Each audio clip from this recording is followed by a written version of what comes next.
Welcome to the Hey Docs podcast with your host, Jill Allen. Today, we have David Harris from Prosperident on the show. In this episode, we are talking all about embezzlement and ways you can avoid it in your practice.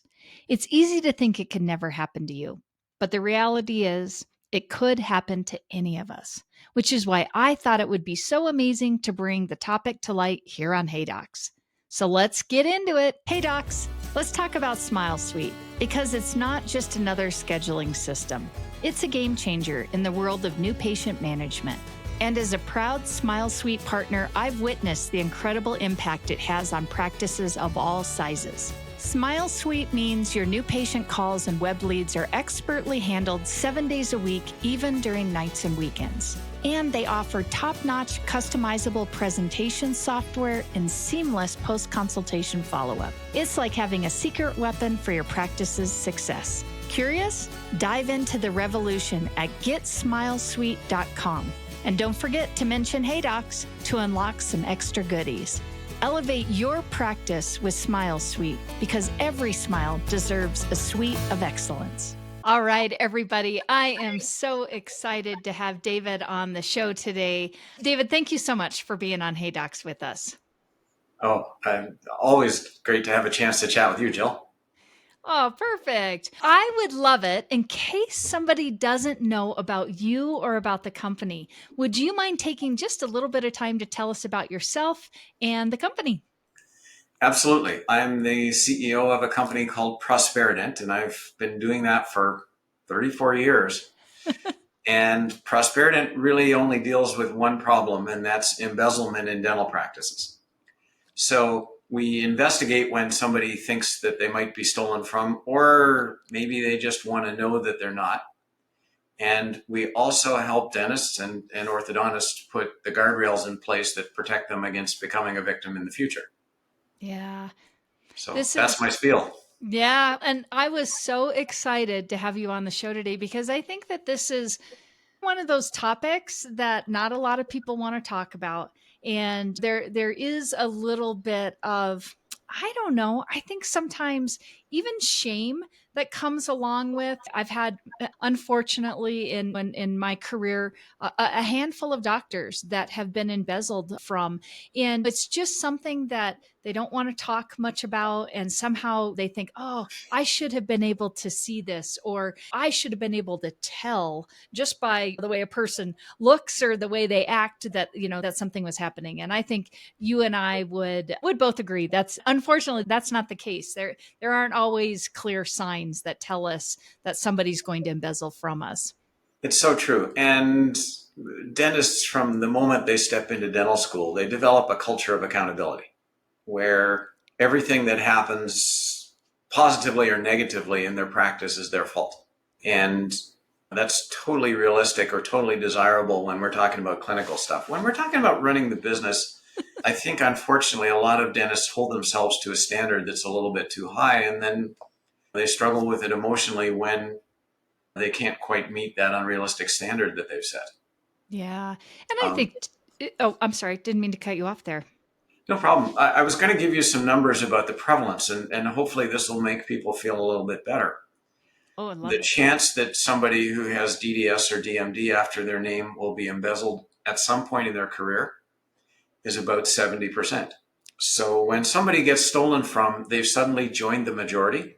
That is amazing to think 70% at some point in a career. And I'm glad you say that, because that does take the stigma off of, it's not just that unfortunately it is part of our industry and something we have to be aware of. We're obviously, a lot of our audience is younger doctors and doctors who are maybe new to owning a business. And I'm wondering if we can just start off by you talking to us a little bit about some of the red flags that you see out there for practices when it comes to employees that may be embezzling or employees that may be taking advantage of a doctor.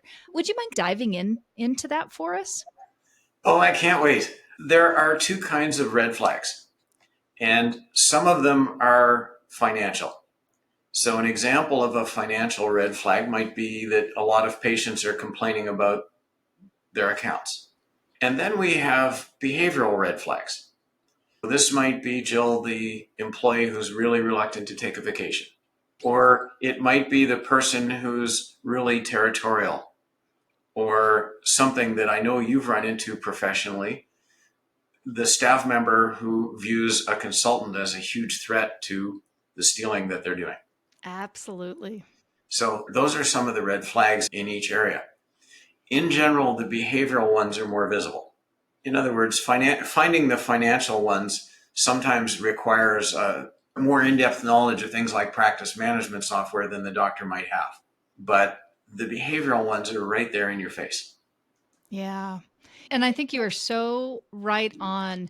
A lot of times we take that behavior as, oh, they're just so committed to my practice. They take their job so seriously that they never want to take a vacation, or they don't want me to have to worry about looking at the reports.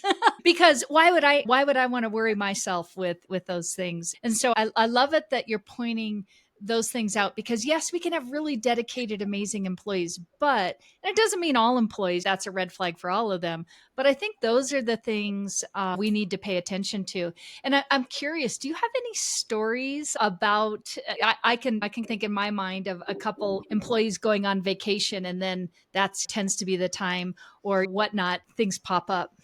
Absolutely. Big embezzlement I worked on early in my career. So we're going back to the mid 1990s, came to light because the office manager broke her leg skiing one weekend.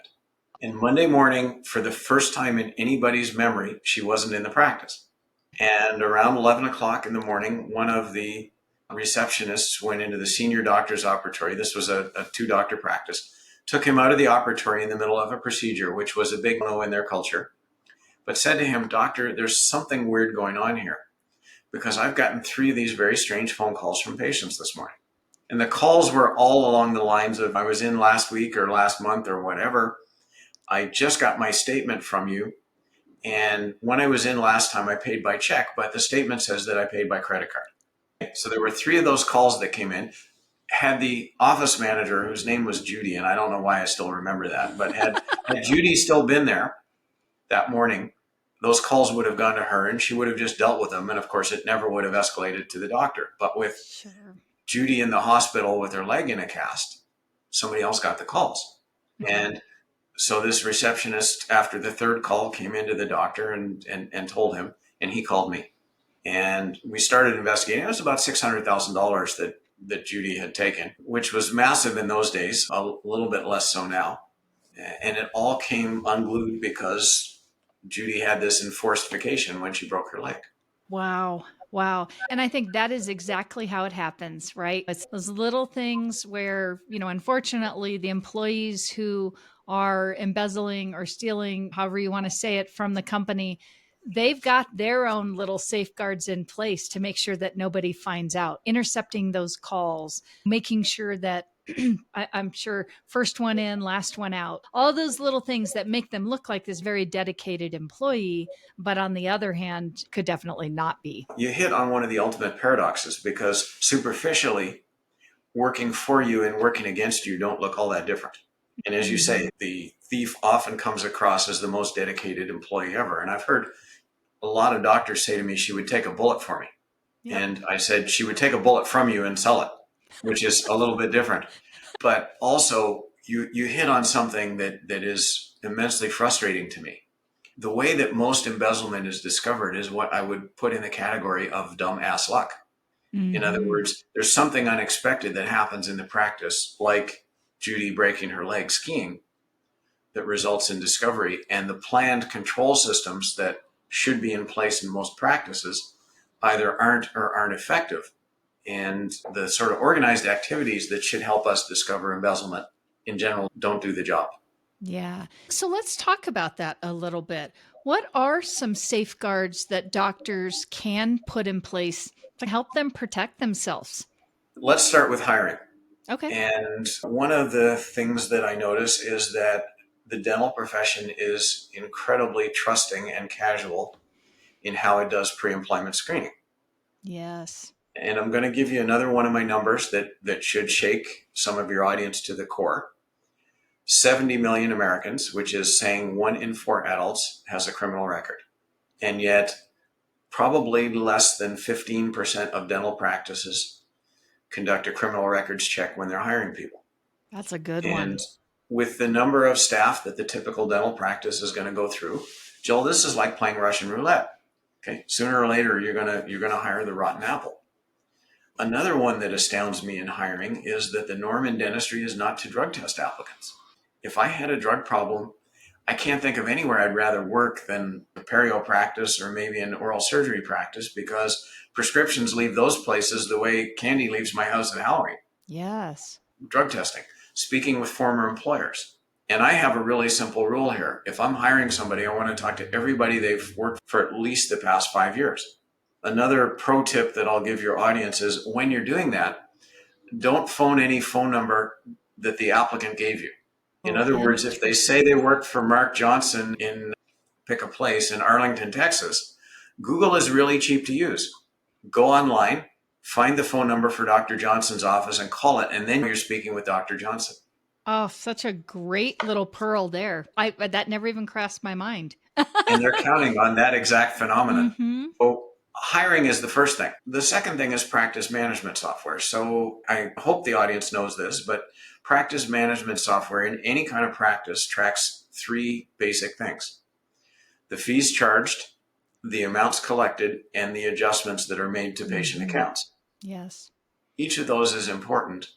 The collections one, the one in the middle though, is particularly important because it should line up with the amount deposited into the practice's bank account. Yes. And there are 2 kinds of dentists. There are those who sit down at the end of each day or each month with the collections report from their software and their online banking information, and they make sure that A equals B. And then there are the other 85%. If I work for you and you do not correlate collections against deposits, I can be the dumbest, laziest thief on the planet, and I can still steal from you. Yep. If you do not know how much is going into your bank account, then it is the easiest thing in the world for me to take some of the money that's collected and divert it. One of the things when I talk to doctors about embezzlement is they say, I don't take in much cash. In other words, their mental picture is that the only thing I can steal as a thief is $20 bills. No. And cash is my first choice, but it's not my only one. Mm-hmm. It is ridiculously easy to cash checks with somebody else's name on them.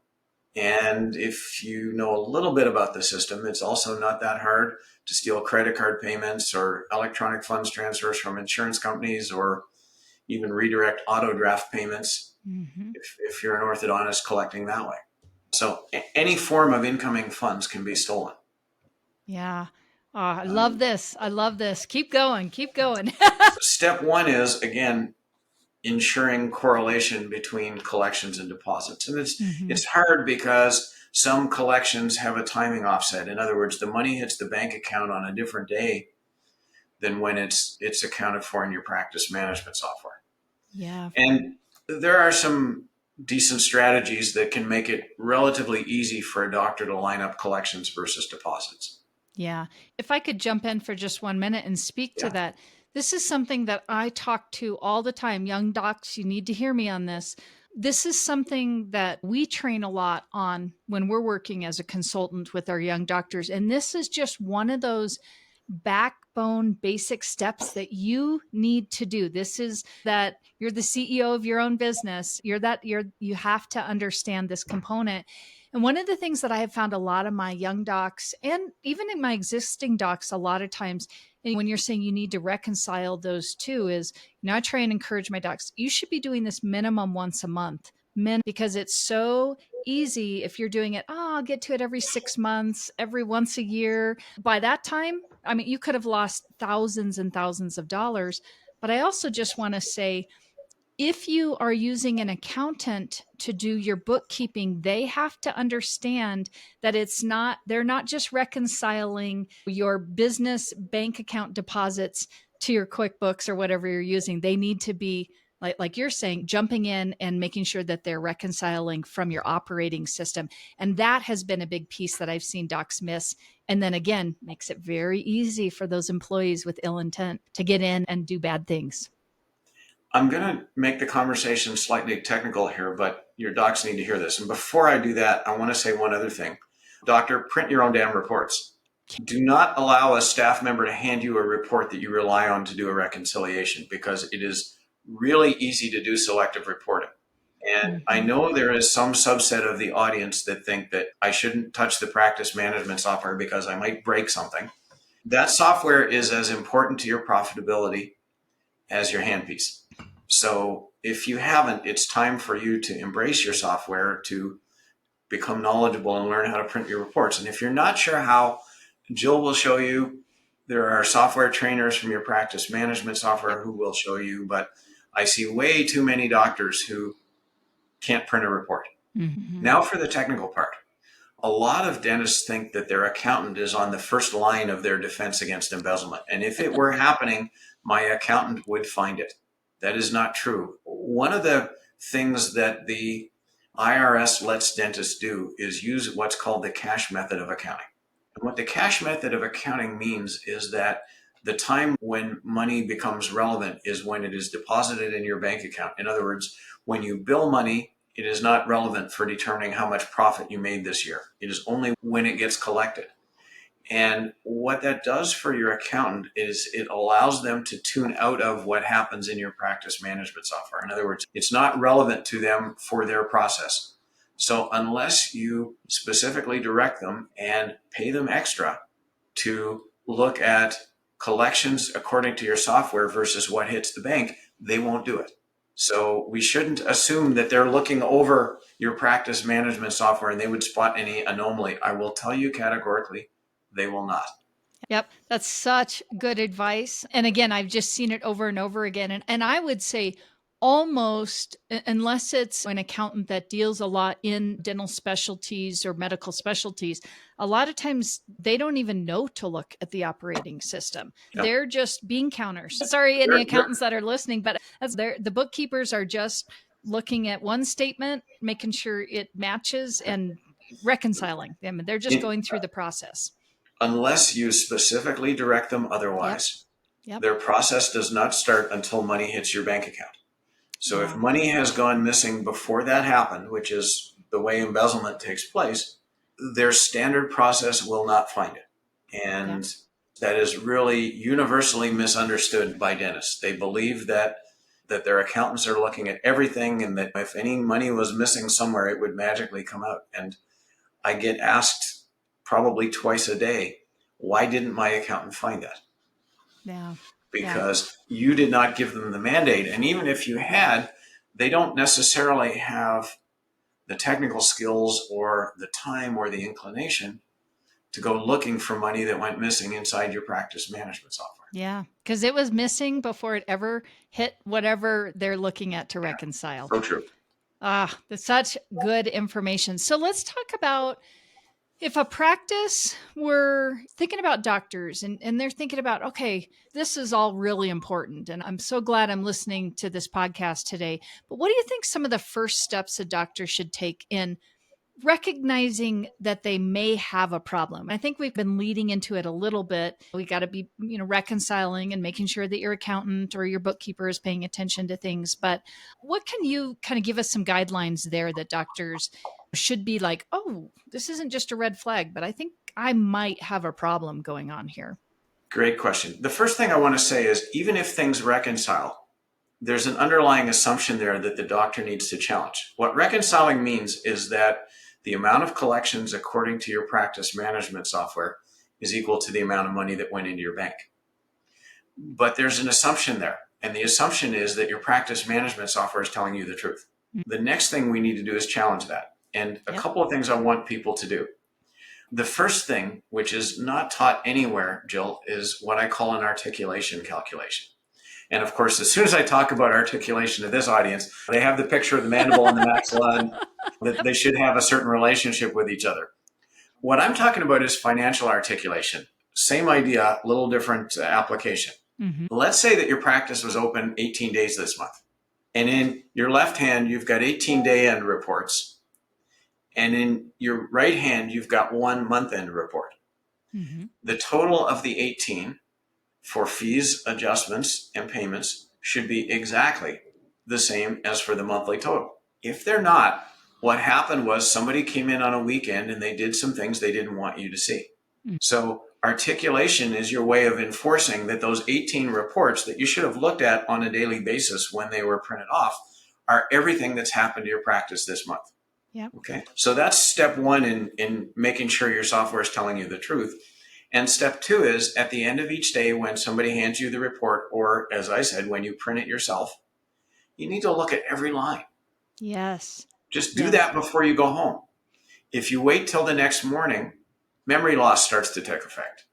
And Did it make sense? Did it make sense? If you're looking at a hygienist, for example, and the hygienist saw 12 patients today, and your policy is that patients get annual radiographs, did you see 6 or 7 sets of periapicals? If your concept is that people should get a panoramic every 5 years, and you're looking at 12 patients that the hygienist saw, is there about 1 or 2 pans there? Yeah. If you're an orthodontist, then the most important thing you can look at on your reporting is the entry of contracts. Did the contract get entered the way you remember the financial discussion with the patient? Yep. So if it's a set of aligners and the discussion was $6,000, did the contract get entered that way, or did it get entered at $5,000? Because if it get entered at $5,000, you're about to lose some money. Yeah. And I think when I think specifically about ortho, I think it's so easy for docs to, again, well, Jill, I looked at the report, I looked at the cash, and I looked at the deposit, and everything looked good. And I went, woohoo, I had a good day today. And I know you're going to get to this, but I know, especially on our side of it, we have to also look at the adjustments, the refunds. Did we have, you alluded to this earlier, did we have a payment that got posted as one thing and then got changed out to another thing? All of those different things are once in a while, and we get that. But if you start to see consistently, oh, I had a payment every time I see it being changed from a check to a credit card, or those are the red flags. And I'd love it if you could talk a little bit about some of that too. Absolutely. And we both understand that success in orthodontics revolves around delegation. And again, where practitioners sometimes have trouble is differentiating between clinical delegation, which can be extreme, and delegating the ownership functions of their practice. And I talk sometimes about the difference between delegation and abdication. Delegation being, I give you a job to do, I hold you accountable for how you do that job, and I enforce that accountability. And abdication being, I don't ever want to hear about this again. And sometimes orthodontists in particular abdicate when what should happen is delegation. Yeah. And if you don't want to assume the responsibilities of ownership of a practice that go with the privileges, that's totally fine.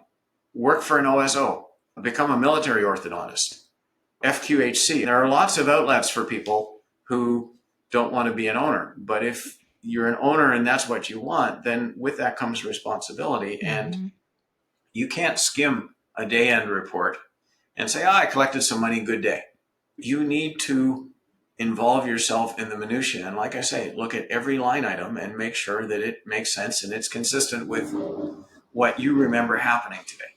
As I say, if you don't want to do that, fine, just don't be a practice owner. Yeah. Yeah. That's the hard work that we have to do as business owners. It's all hard. This is just one of those, it isn't super cool. This isn't where you went, oh, I got into business to do this component of business, but it's something we have to do. That part is 100% non-delegatable. Yep. Yep. The mechanical stuff, I mentioned financial articulation, which is a mathematical calculation.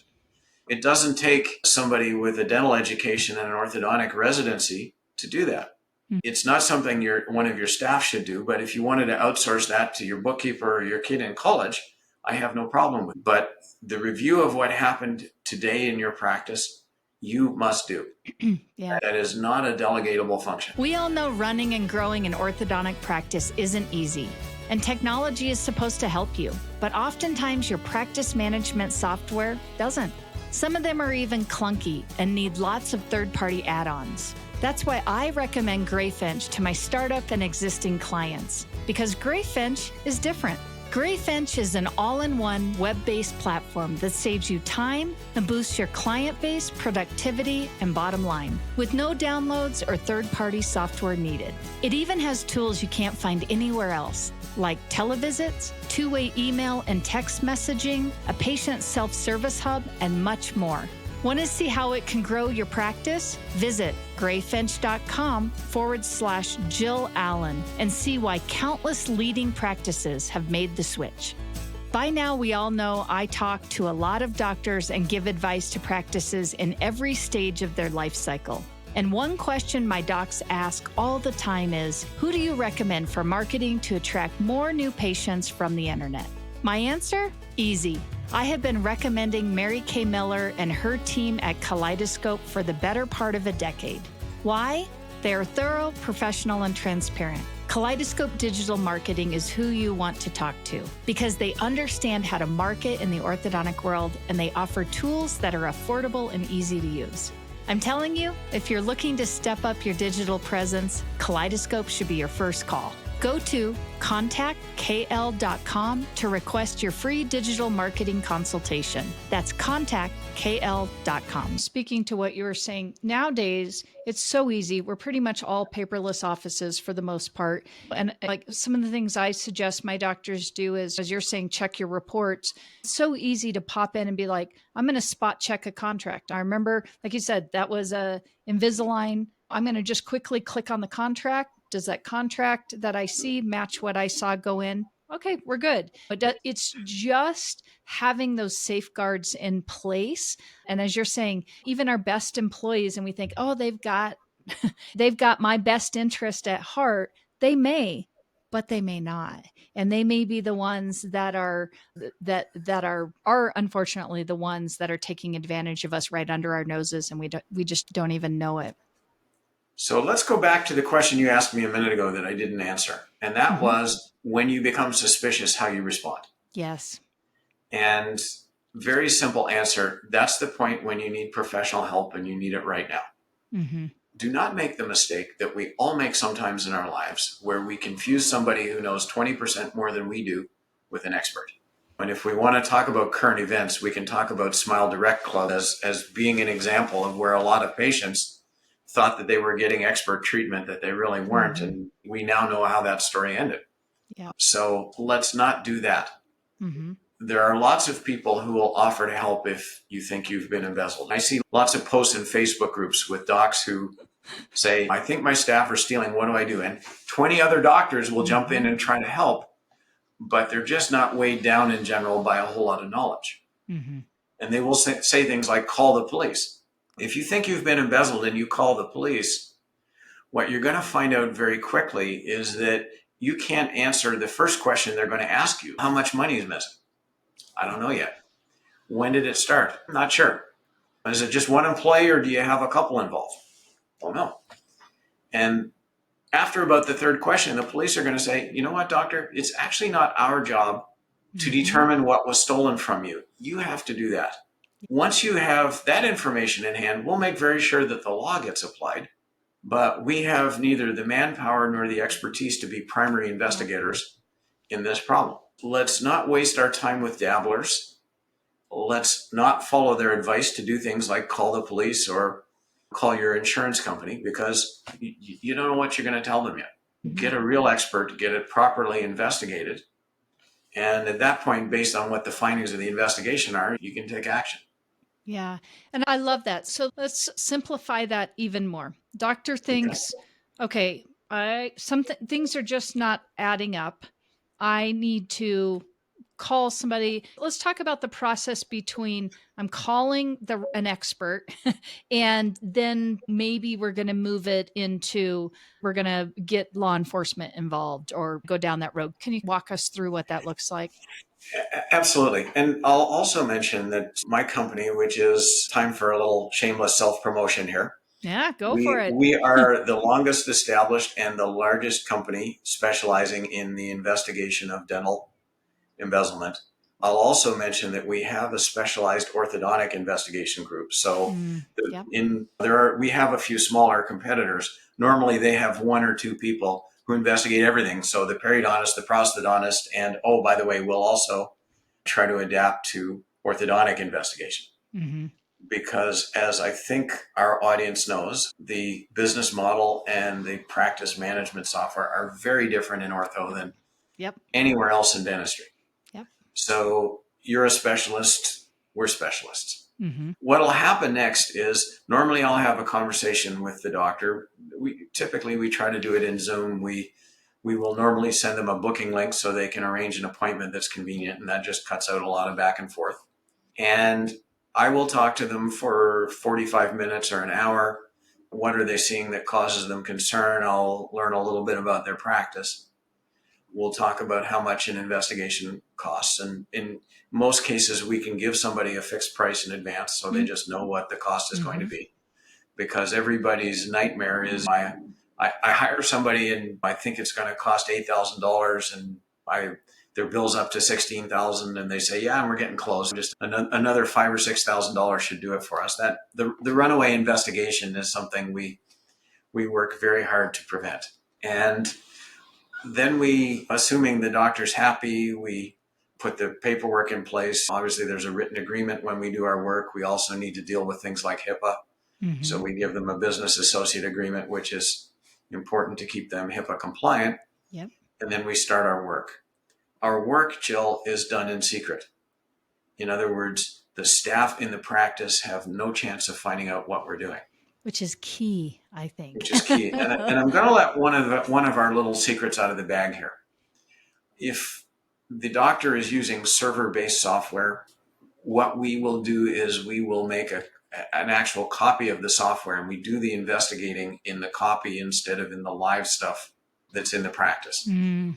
And not a lot of people can do that. Mm-hmm. That does a couple of things. First, it keeps that firewall between us and the staff, because if nothing's going on, which happens sometimes, especially right now when it's really hard to find well-qualified people to work in your practice, the last thing you want to do is antagonize a staff member because you've misread the signals. Yep. So stealth is important on that side. And on the other hand, if somebody is stealing, I don't want them to have any premonition whatsoever of the piano that's about to land on them, because they might do something crazy to try to protect themselves, like burn down the practice. And yes, it has happened.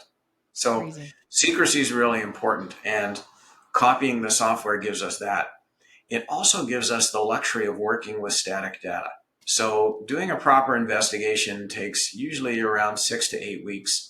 If we were trying to do that in software that has new postings coming to it all the time, that makes our job a lot tougher. It's like a dentist having a really squirmy kid in their chair. On the other hand, the copy that we make is frozen. There will be nothing new that goes into it. So over the course of our investigation, the data is exactly the same. Yeah. That's way better for what we do. The third consideration is once we find embezzlement, we're dealing with a crime scene. And what we have to do in a crime scene, like any crime scene, is preserve the evidence. And we do that with that data set that will never change again. Live software makes terrible evidence because every time there's a new transaction in it, it degrades a little bit. Mm-hmm. And then at the end, when we're done, if the doctor wants to put the person into the clutches of law enforcement, which I think is almost essential when you're in a referral-based practice. In other words, I think that creates some obligation on you to protect your profession. We help them go to law enforcement and get the right outcome. Yeah. And then at this point, now you've got all the data, you've got all the facts. As coming from a wife of a Leo, just the facts, ma'am, just the facts. Now we've got all the facts that we need to be able to give them a case that then they can now pursue, which I think is, and however the doc is going to take that. And I know a lot of docs like, oh, I just feel bad. I don't want to ruin their lives. It's, oh my gosh. I'm sure you hear that a lot. and I say to them, you didn't ruin their life. They did. Yeah. Yeah. When they made the decision to steal your money, and I don't care how lax you think you've been in the running of your practice, that never makes it okay to take your money. Yeah. They knew what was going to be the ultimate consequence, and they did it anyway. If you're an orthodontist in particular, and you don't put the police in a position to press charges, what's going to happen next is this person will show up working for maybe some other orthodontist or maybe one of your referral sources. And when it all comes out that you could have stopped them and you didn't, you're going to wear that. Yeah. Yeah. So I think if you're a general dentist, there may be a greater opportunity for you to pretend like this never happened. As an orthodontist, you run the risk of committing professional suicide. Yeah, for sure. Oh, it's a heavy weight to carry. And again, I think it all comes back to what I said in the beginning. I think so many of my docs feel shameful about it. I should have been better, Jill. I should have known. I should have had they live by the I shoulda, I woulda, I coulda. Yeah. But the reality of it is where it is. And if this happens to you, first and foremost, if you suspect it or you think that this is happening, get a professional in place, and then take the appropriate steps and save somebody else some heartache as well. I'm going to add one more thing to the list of do's and don'ts if you suspect something. A lot of dentists live in the world of the quick fix. Mm-hmm. In other words, they see something broken and they want to fix it right now. And that's fine if you're a general dentist and you're looking at a patient's mouth and caries. And it's quite understandable for you to think, do I have a free column that I can put them in today where I can get this fixed? Mm-hmm. What a lot of dentists want to do when they suspect that somebody's stealing is they want to start locking down their systems at that point. And it is a monumentally bad idea. I had a call a few months ago with somebody who, this was a general dentist, she suspected that a staff member was stealing. We were talking on a Friday night. She said, yeah, I just came from the office and I took away her admin rights in the practice management software and I changed a few other things. And I said, okay, here's what I need you to do. Get in your car, go back to the office and undo everything that you just did so that when she comes in on Monday morning, everything is exactly the same as where it was left on Thursday. We do not want to telegraph our to a person that you suspect because they may do the equivalent of a Hail Mary pass to try to prevent themselves from going to jail. And I know of 3 cases, and we weren't involved in any of them, where a dentist was murdered by an embezzling staff member because they thought they were going to get caught. So if this sounds serious, it is. The last thing you want to do as a dentist is make yourself a guinea pig in a sociology experiment about the lengths to which somebody will or will not go to protect themselves. Yeah. Yeah. Such good advice. Okay. Wow. I am not kidding around. If you suspect, call a pro and do it now. Yeah. And they will walk you through the steps that have to be taken, and they will help you avoid the minefields that you otherwise might step into to deal with this problem. Yeah. As we wrap up here, wow, that was a heavy one to leave us on, but that's the reality. Yeah. So if somebody is saying, maybe I suspect something, what's the best way they can reach out? I am always happy to have a no cost, no obligation consultation with anybody who feels that way. They can always call our toll-free number, which is 888-2327. So 888-398-2327. Or even better, they can reach out through our website and there's a nice contact us button there and they can click that and fill in their information. And somebody will get back to them fairly quickly, usually to say, here's a booking link. Pick a time that fits for you and we'll arrange for you to speak with David. I normally handle most of the intake calls myself, Jill. Perfect. We have a big team of about 25 people and they all have roles to play in the process, but I'm typically the first person that a doctor will speak with. Mm-hmm. And again, I'll listen to their concerns and we'll map out a course of action together. So give a call and you'll get a link and I'd be happy to talk to them. Yeah, that's great. Like I said, as we wrap up, this has been I know there's going to be a lot of people that are listening, and I hope for anybody that is listening, this doesn't happen to you, but we know the statistics, unfortunately, are not in our favor. So if something does, David is the one you want to reach out to. So as we get to the end, one of the things I like to do to finish us up on a little lighter note is a speed round. Are you up for the Hey Doc speed round? Terrified. All right, here we go. Coffee or tea? Neither. Water? Diet Coke. Diet Coke. All right. Breakfast of Champions. Do you have a favorite book? I happen to write one that I'm a little partial to. Oh. It's called Healers versus Stealers, How to Outsmart the Thief in Your Practice. Well, I did not know that. I'll have to get that. How do people get it? You can get it on Amazon. Okay. Healers versus Stealers. All right. That might be my favorite book. Well, I don't blame you. I've written two, but I like that one better, and it took about 3 years to write. So I'll give that as my answer. All right, I love that. Do you have a favorite outdoor activity? Oh, yes, I do. I have a whole bunch, actually. I love to hike and cycle. I ride my bike a lot of mornings, and I even do it in the dark. Oh, wow. Yeah, weather permitting, because I live in a place where it snows sometimes. But those are my favorites. My dog loves to hike with me. Oh, I'm also a search and rescue volunteer, so I hmm.